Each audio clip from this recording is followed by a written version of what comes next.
Hello, everybody. My name is Kevin Nix, and welcome back to NASCAR Mailbox.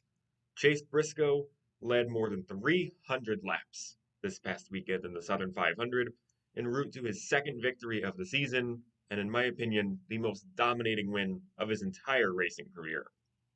And it likely cements him at Joe Gibbs Racing for a long time to come. Connor Zilisch won the Xfinity race at Portland, and Corey Heim won the truck race at Darlington as well.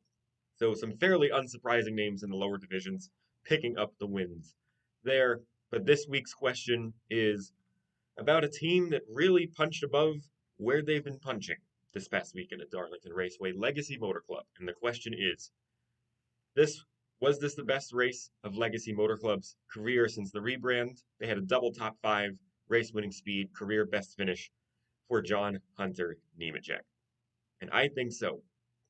I was incredibly impressed with Legacy Motor Club from start to finish this past weekend at Darlington. They were strong, they were fast out of the gate, and they were able to adjust to the changing track conditions as the race progressed.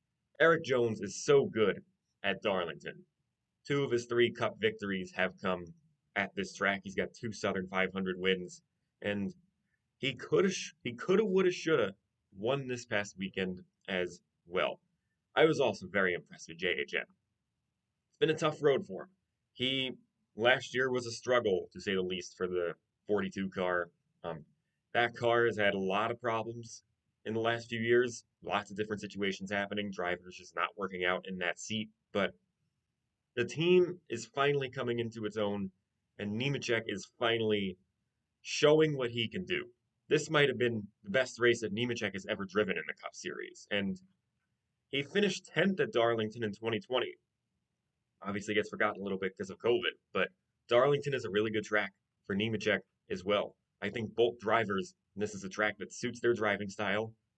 I know Nemechek has caused issues in the past with his aggression, but he's really cleaned up his act as of late. And both Jones and Nemechek were right there with Briscoe and Reddick in the final laps. And if either driver made a major mistake, they were both going to pounce and capitalize on it. And I don't doubt that with a different generation of car, they both would have passed Briscoe and Reddick. So it's possible in a different universe we could have had a 1-2 legacy finish. That is how good both of them were. Credit to both of their crew chiefs as well. They adjusted the race cars throughout the night. Credit to Jones and Nemechek as well. Because Darlington is one of the toughest tracks on the entire schedule. And for both of these drivers to have a double top five on pure pace and speed. This wasn't like a lucky strategy call. This wasn't like taking advantage of the next gen's issues in dirty air and traffic. This was genuine speed, pace, and ability and execution by the teams, the pit crews, that got them to this point. So I was very impressed with Legacy Motor Club from the beginning on Sunday night because you could tell that both cars were really, really fast and both drivers were locked in too. Like I said, different generation of car, pretty likely that Erik Jones wins the race. Like if it was a 2021 Southern 500 and the dirty air is not a huge bubble, the 43 probably would have won the race. Like that's how much faster he was. He was faster than both Briscoe and Reddick, and I think Nemechek was right behind him as well. So it's a great morale booster for the organization, for the team. I think it's going to do wonders for Nemechek's confidence. Like, even though we missed the playoffs this year, Jimmie Johnson can look at this and go, we are building something special here. We are building a really good organization. Took a little longer than I would have liked, but we're finally getting there. We're finally getting to the place where we are competitive, we're fast, and we have race winning speed. Which obviously, Jimmy's a champion. He's going to be a Hall of Famer, and he is a Hall of Famer. That's what he wants to do.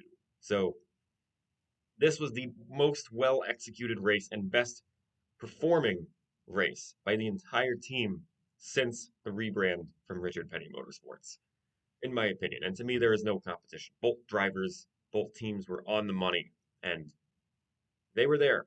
And seeing that team do that well, it is really good for the sport, in my opinion. So big congrats to Legacy Motor Club for the outstanding race that they had in the Southern 500.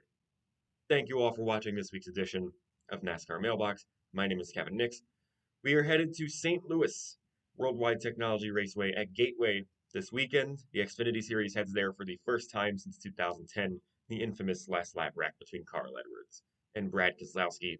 So it's going to be a fun one. I hope everyone enjoys the racing this weekend. Bye-bye. I'm Caleb Barnes with Frontstretch.com. Come back soon for more great racing videos, and if you like us, don't forget to hit the subscribe button.